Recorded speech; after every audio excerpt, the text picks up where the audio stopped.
Breaking news BRS ticket పైన గెలిచి కాంగ్రెస్ పార్టీలో చేరిన ఎమ్మెల్యేలపై అనర్హత వేటు వేయాలంటూ దాఖలైన పిటిషన్లపైన విచారణ ప్రారంభించారు speaker. Kalvakuntla Sanjay versus Prakash Goud case విచారణ ముగిసింది.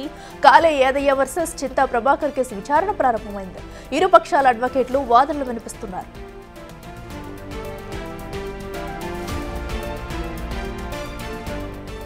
గూడెం మహబూబ్ రెడ్డి వర్సెస్ చింతా ప్రభాకర్ కేసుతో పాటు బండ్ల కృష్ణమోహన్ రెడ్డి వర్సెస్ పల్లా రాజేశ్వర్ రెడ్డి కేసుపైన విచారణ కాసేపట్లో జరగనుంది.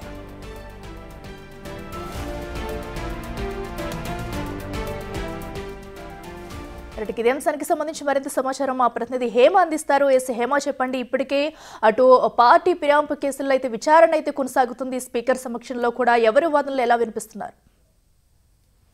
పార్టీ ఫిరాయింపులకు సంబంధించినటువంటి ఎమ్మెల్యేల క్రాస్ ఎగ్జామినేషన్ ఉదయం 11 గంటలకు ప్రారంభమైంది. ఇప్పటికే అటు కల్వకుంట్ల సంజయ్ వర్సెస్ ప్రకాష్ గౌడ్ విచారణ ముగిసింది. చింతా ప్రభాకర్ వర్సెస్ కాలయ్య విచారణ ముగిసింది. ఇప్పుడు after lunch Chinta Prabhakar versus Patancheru MLA Gudem Mahipal రెడ్డితో పాటు పల్లా రాజేశ్వర్ రెడ్డి అండ్ బండ్ల కృష్ణమోహన్ రెడ్డికి సంబంధించినటువంటి క్రాస్ ఎగ్జామినేషన్ కూడా కొనసాగనుంది. అయితే ప్రధానంగా ఒకవైపు పార్టీ ఫిరాయింపుల ఎమ్మెల్యేలకు సంబంధించినటువంటి అడ్వకేట్లు, సేమ్ టైం బీఆర్ఎస్ ఎమ్మెల్యేలకు సంబంధించిన ఎవరైతే పిటిషన్ దారులు ఉన్నారో వాళ్ళ అడ్వకేట్లు ప్రస్తుతం క్రాస్ ఎగ్జామినేషన్ లో కూడా పార్టిసిపేట్ చేస్తున్నారు. మొత్తం 4 ఫిరాయింపుల ఎమ్మెల్యేలు అండ్ 4 పిటిషనర్ దానికి సంబంధించినటువంటి ఎమ్మెల్యేలకు స్పీకర్ నోటీసులు జారీ చేశారు. ఈ రోజు వాళ్ళకి సంబంధించినటువంటి విచారణ కూడా కొనసాగుతుంది. సాయంత్రం 4 గంటల వరకు కూడా ఈ విచారణ కొనసాగనుంది.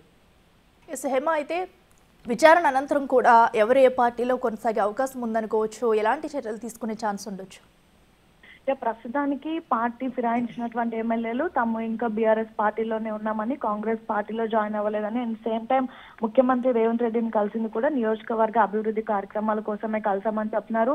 కానీ పిటిషనర్ దారులు అయినటువంటి బీఆర్ఎస్ ఎమ్మెల్యేలు మాత్రం తమ పార్టీ గుర్తు మీద గెలిచినటువంటి 10 మంది ఎమ్మెల్యేలు కూడా రాష్ట్రంలో కాంగ్రెస్ ప్రభుత్వం ఏర్పడిన తర్వాత కాంగ్రెస్ పార్టీలో జాయిన్ అయ్యారంటూ కూడా బలంగా చెప్తున్నటువంటి పరిస్థితి. సో వీటికి సంబంధించినటువంటి ఎవిడెన్స్ తో పాటు ఆల్రెడీ స్పీకర్ ఛాంబర్ కు వచ్చారు అండ్ ఆ ఎవిడెన్స్ ముందు పెట్టి ప్రస్తుతం విచారిస్తున్నటువంటి పరిస్థితి. వాళ్ళు ఎదుర్కొంటున్నటువంటి ఆరోపణలకు సమాధానాలు చెప్తూ మరొక వైపు ఫిరాయింపుల ఎమ్మెల్యేల అడ్వకేట్లు కూడా వాదనలు వినిపిస్తున్నారు. సో చూడాలి మరి వీటికి సంబంధించి ఏ విధంగా నెక్స్ట్ స్పీకర్ యాక్షన్ ఉండబోతోంది. ఇప్పటికే సుప్రీం కోర్టు ఇచ్చినటువంటి గడువు కూడా దగ్గర పడుతుంది. సో ఈ నేపథ్యంలో ఈ ఫిరాయింపుల కేసుకు సంబంధించి ఒక నివేదిక తయారు చేసి వీలైనంత త్వరగా సుప్రీంకోర్టుకి ఇవ్వాలని అయితే స్పీకర్ భావిస్తున్నారు.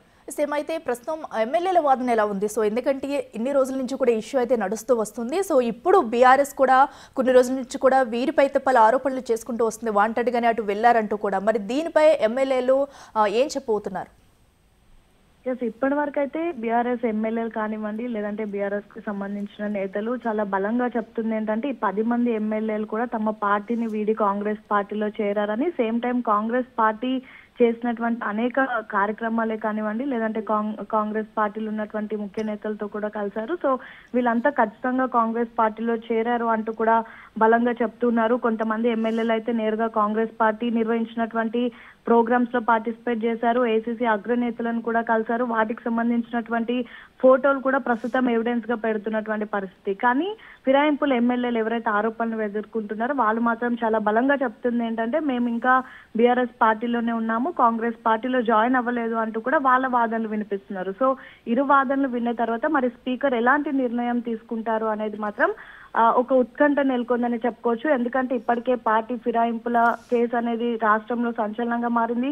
సేమ్ టైం ఈ 10 నియోజకవర్గాల్లో కూడా బై ఎలక్షన్స్ వస్తాయి అంటూ కూడా బీఆర్ఎస్ నేతలు బలంగా చెప్తున్నారు. కానీ స్పీకర్ ఎలాంటి నిర్ణయం తీసుకున్నా మేము దానికి యాక్సెప్ట్ చేస్తామంటూ కాంగ్రెస్ నేతలు చెప్తున్నారు. సో చూడాలి మరి ఇరు వాదనలు విన్న తర్వాత స్పీకర్ ఎలాంటి నిర్ణయం తీసుకోబోతున్నారు, నివేదిక ఏ విధంగా తయారు చేయబోతున్నారు అనేది మాత్రం వేచి చూడాలి. Right Hema, thank you. So ఏదైతే అటు పార్టీ ఫిరాయింపు ఎమ్మెల్యేలకు సంబంధించి కూడా స్పీకర్ ఛాంబర్లో విచారణ అయితే ప్రారంభమైంది. అయితే సాయంత్రం 4 గంటల వరకు కూడా ఈ విచారణ కొనసాగే అవకాశం కనిపిస్తుంది. అనంతరం ఒక నివేదిక తయారు చేస్తున్న అనంతరం కూడా కోర్టుకి సమర్పించిన తర్వాత ఎలాంటి నిర్ణయం తీసుకుంటారనేది ఉత్కంఠంగా ఉందని